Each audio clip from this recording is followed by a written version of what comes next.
A body is projected vertically upwards with a velocity.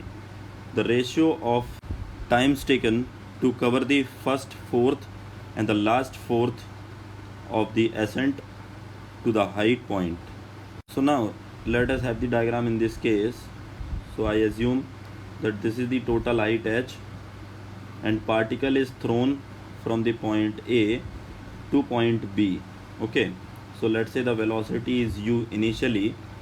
So let us say this is the height h by 4. So in case 1 it says time taken in covering the first 1/4. So let's say time taken in this process is t1. So we can calculate t1, though the second process consists of the last step, which is h by 4th step, and let's say in this process time taken is t2.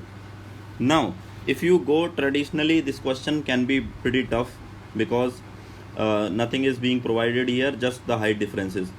So you need to use quadratic equation if you go with the traditional method. But you know that time of ascent will be equal to time of descent. So if that is true, that means suppose that particle is being thrown up, then it will be coming back also. So in coming back also, how much time it will take, we can find, right? So suppose that if that is the scenario, then we can calculate the time t2 in the process, and then instantaneously at velocity at point B will be 0. So the condition will be like it is dropped from this point, right? So we can utilize v is equal to u plus at, okay, and s is equal to ut plus half at square.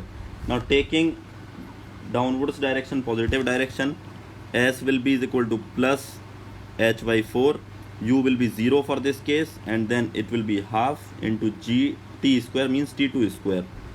So from there t2 square will be, so this is 2h by 4g.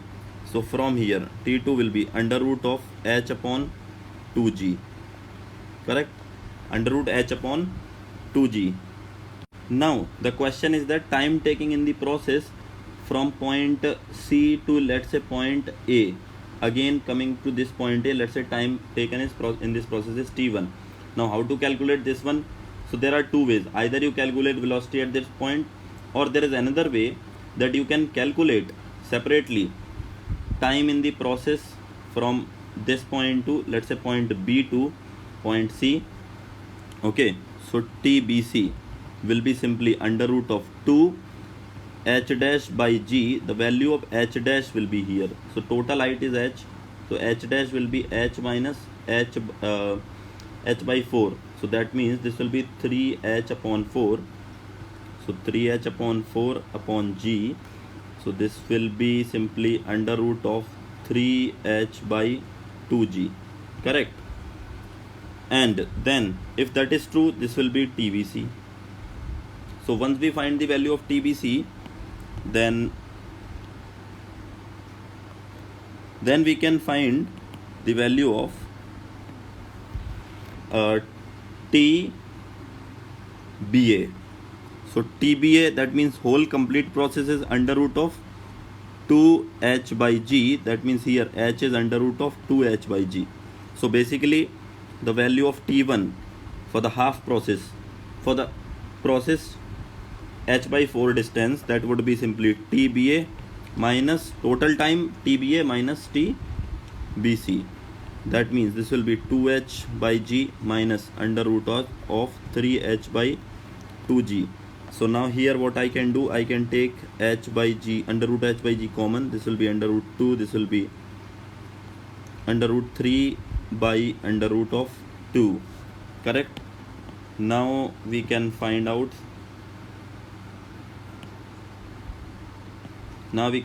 find out t1 is under root of h by g into, if root 2 is taken to be LCM, then it will be 2 minus simply root 3. So this is the value of t1, and of course t2 we already calculated under root of h by 2g. Now simply your task is to calculate the ratio.